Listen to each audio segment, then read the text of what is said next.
नमस्कार दोस्तों, हिंदी टिकी गुरु चैनल में आप सबका स्वागत है। दोस्तों, हम डॉक्टर विश्वनाथ त्रिपाठी के हिंदी साहित्य का सरल इतिहास पुस्तक का अध्ययन कर रहे हैं। इसके पिछले वीडियो में हमने लेखक परिचय, आमुख और विषय प्रवेश पर चर्चा किया। आज के इस वीडियो सेशन में हम अध्याय 1 के अंतर्गत आदिकाल विषय पर चर्चा करेंगे। तो आइए देखते हैं।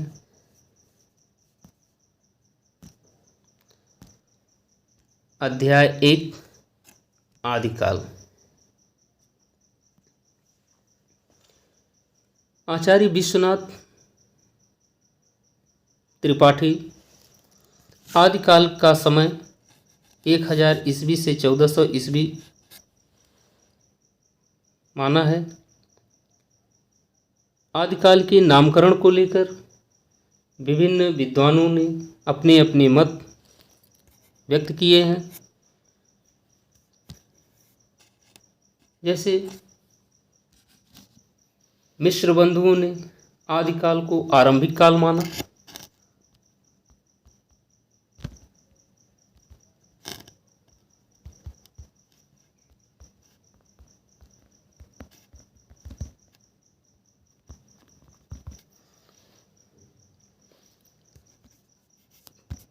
गणपति चंद्रगुप्त आदिकाल को प्रारंभिक काल या शून्यकाल,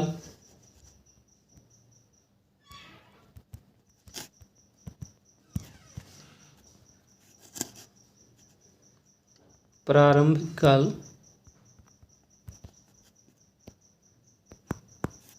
या शून्यकाल माना।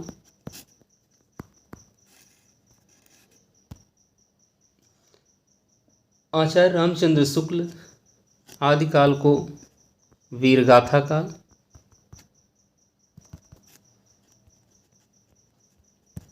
कहा। महावीर प्रसाद द्विवेदी आदिकाल को बीजवपन काल नाम दिया।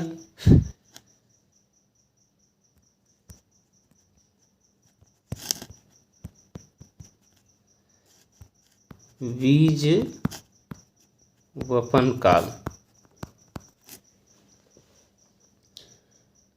आचार्य रामचंद्र शुक्ल आदिकाल को वीरगाथा काल कहा। रामकुमार वर्मा आदिकाल को संधिकाल या चारण काल नाम दिया। हजारी प्रसाद द्विवेदी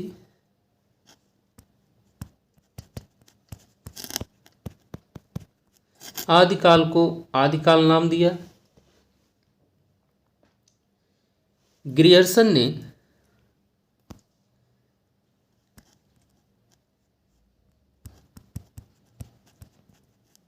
ने आदिकाल को चारण काल कहा।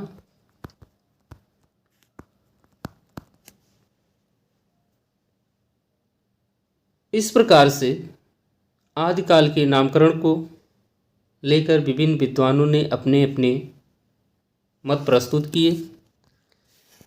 आइए देखते हैं आदिकाल के बारे में हजारी प्रसाद द्विवेदी ने क्या कहा। तो हजारी प्रसाद द्विवेदी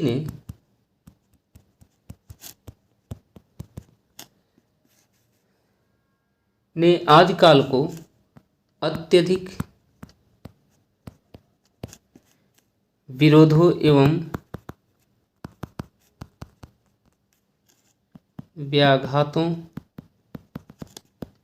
का युग कहा।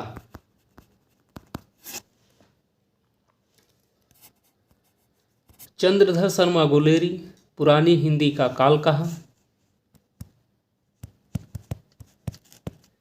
पुरानी हिंदी का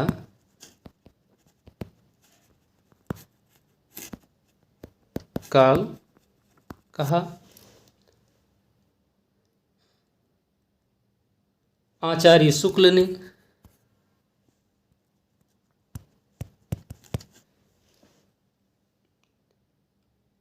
अनिर्दिष्ट लोक प्रवृत्ति का युग कहा।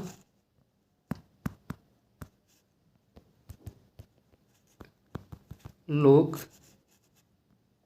प्रवृत्ति का युग कहा।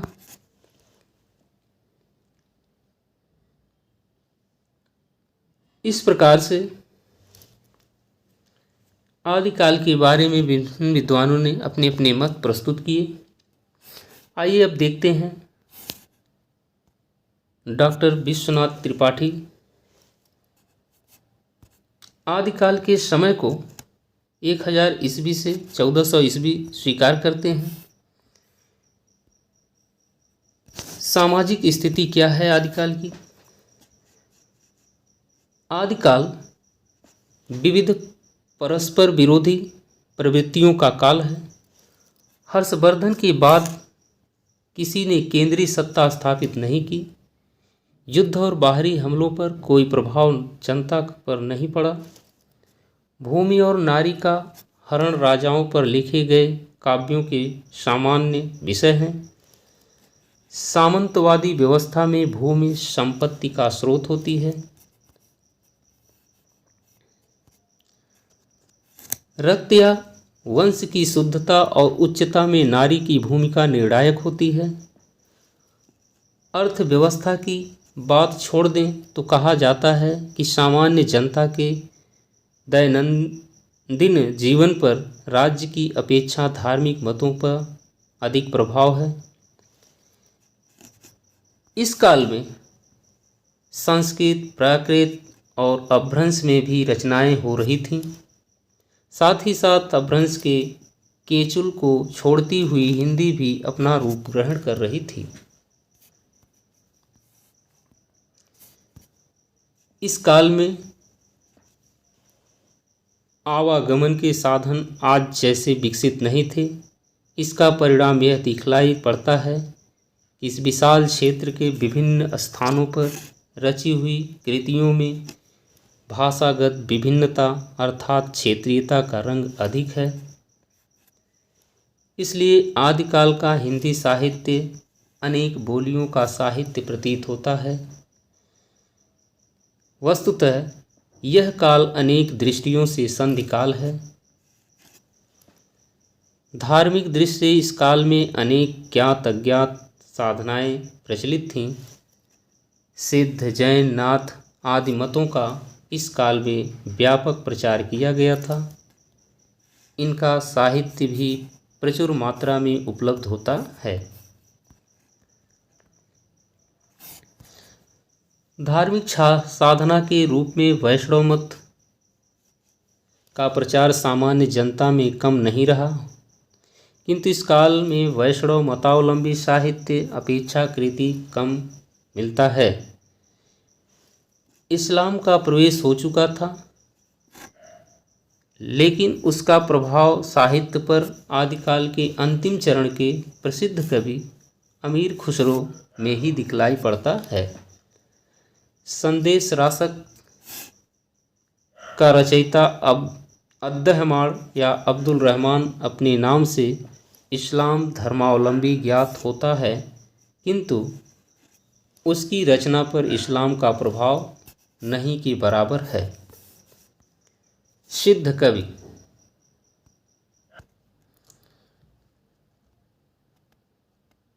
सर्वप्रथम हम सिद्ध साहित्य को परिभाषित करेंगे। तो सिद्ध साहित्य क्या है?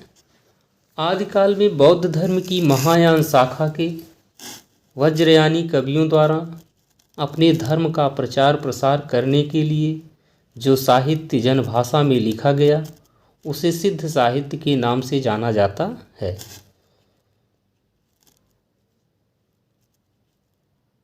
विशेष बात यह है कि सिद्धों के चरमोत्कर्ष का काल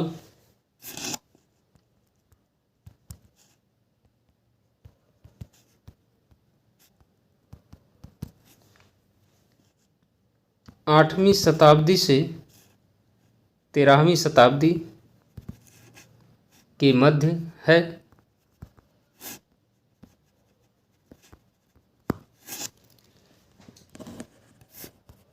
सिद्धों के प्रमुख केंद्र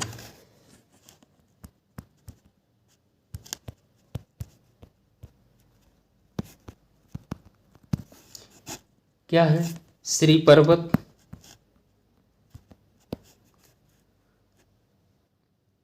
तक्षशिला, नालंदा, असम, बिहार।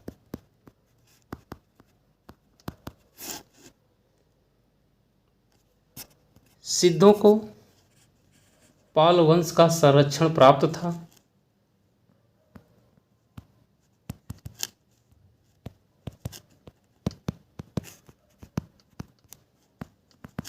संरक्षण प्राप्त था।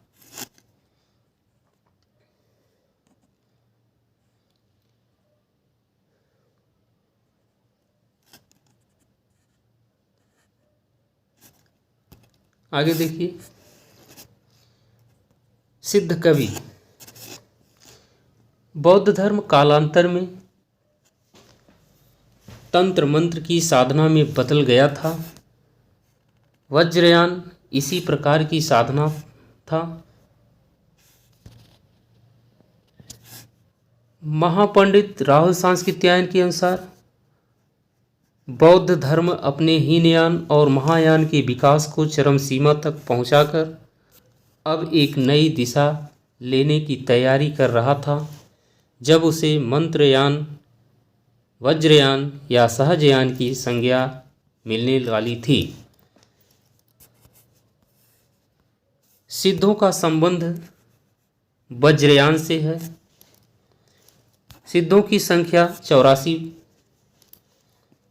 प्रथम सरहपा 8वीं शताब्दी सहज जीवन पर बहुत अधिक बल देते थे। इन्हें ही सहजयान का प्रवर्तक माना जाता है। सिद्धों ने नैरात्म्य भावना, काया योग, सहज शून्य समाधि की भिन्न भिन्न अवस्थाओं का वर्णन किया है। इन्होंने वर्णाश्रम व्यवस्था पर तीव्र प्रहार किया और इन्होंने संध्या भाषा शैली की रचनाएं की है।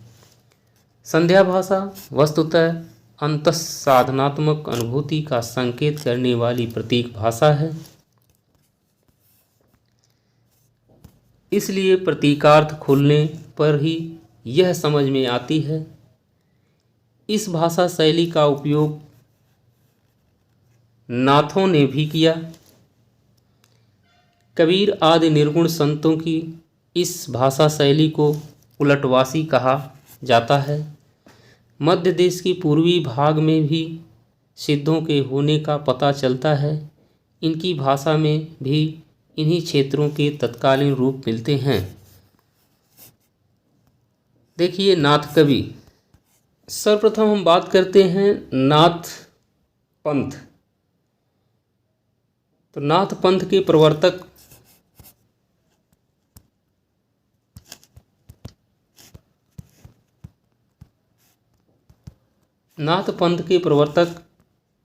मत्स्येंद्र नाथ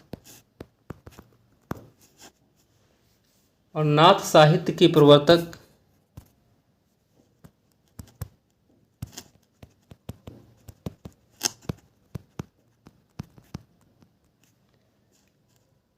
गोरखनाथ को माना जाता है।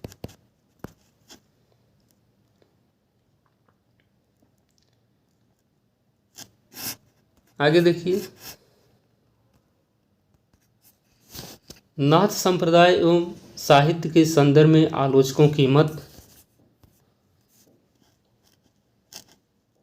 तो राहुल सांस्कृत्यायन नाथ संप्रदाय एवं साहित्य के संदर्भ में कहते हैं कि नाथ पंथ सिद्धों की परंपरा का ही विकसित रूप है। नाथ पंथ सिद्धों की ही परंपरा का विकसित रूप है। डॉक्टर रामकुमार वर्मा, नाथों का समय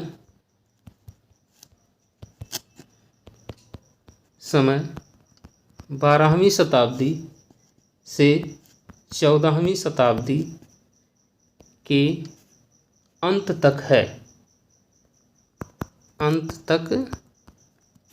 है, स्वीकार करते हैं। हजारी प्रसाद द्विवेदी के अनुसार नाथों की सबसे बड़ी कमजोरी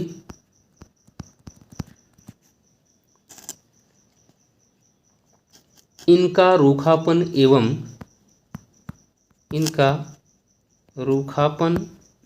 एवं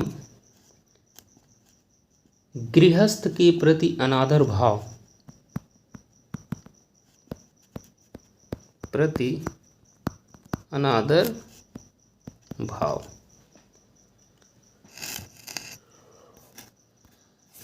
तो देखिए, नाथ साहित्य की प्रमुख विशेषताएं क्या हैं।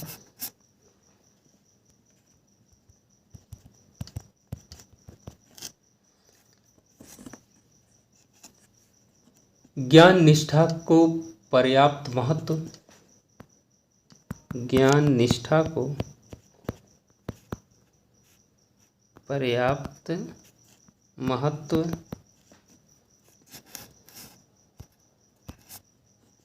मनोविकार की निंदा,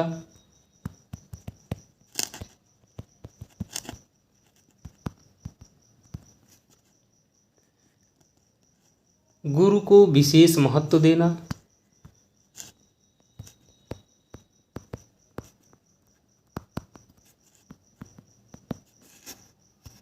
अगला है हठ योग साधना प्रणाली पर विशेष बल देना। हठ योग साधना प्रणाली पर विशेष महत्व देना। गृहस्थों के प्रति अनादर का भाव,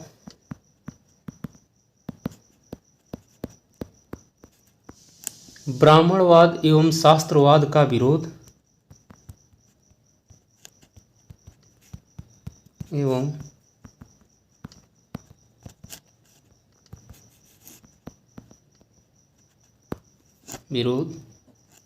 इत्यादि। देखिए, नाथ कवि, नाथों का समय थोड़ा बाद का है। 84 सिद्धों की जो सूची मिलती है उनमें कई नाम नाथों के भी हैं। वज्रयानी सिद्धों के साथ नाथों का संबंध था। नाथ पंथ में गोरख शिव के रूप में माने जाते हैं, अतः इसका शैव होना स्पष्ट है। गोरखनाथ ने पतंजलि के योग को लेकर हठ योग का प्रवर्तन किया और ब्रह्मचर्य, वाक् संयम, शारीरिक मानसिक शुचिता तथा मध्यम मांस के त्याग का आग्रह किया। ब्राह्मणों के कर्मकांड एवं वर्णाश्रम व्यवस्था पर उन्होंने भी तीव्र प्रहार किया। गोरखनाथ का सिद्धांत था जोई जोई पिंडे सोई सोई ब्रह्मांडे, अर्थात जो शरीर में है वही ब्रह्मांड है। ईड़ा पिंगला नाद बिंदु की साधना, षट चक्र भेदन, शून्य चक्र में कुंडलिनी का प्रयोग आदि नाथों की अंतस साधना के मुख्य अंग हैं। संधा भाषा या उलटवासी की शैली का प्रयोग उन्होंने भी किया था। नाथों का निवास स्थान मध्य देश का पश्चिमोत्तर भाग बताया जाता है।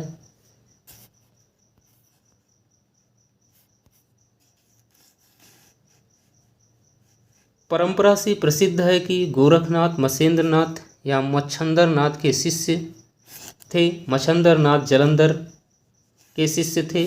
यह भी कहा जाता है कि इन्हीं जालंधर से जालंधर नगर का नामकरण हुआ। राहुल सांस्कृत्यायन गोरखनाथ का समय विक्रम की 10वीं शताब्दी मानते हैं। रामचंद्र शुक्ल ने इन्हें पृथ्वीराज चौहान के समय का बताया और हजारी प्रसाद द्विवेदी 10वीं शताब्दी का मानने के पक्ष में हैं। दोस्तों, यदि वीडियो पसंद आई हो तो वीडियो को लाइक, शेयर और चैनल को सब्सक्राइब करें। धन्यवाद।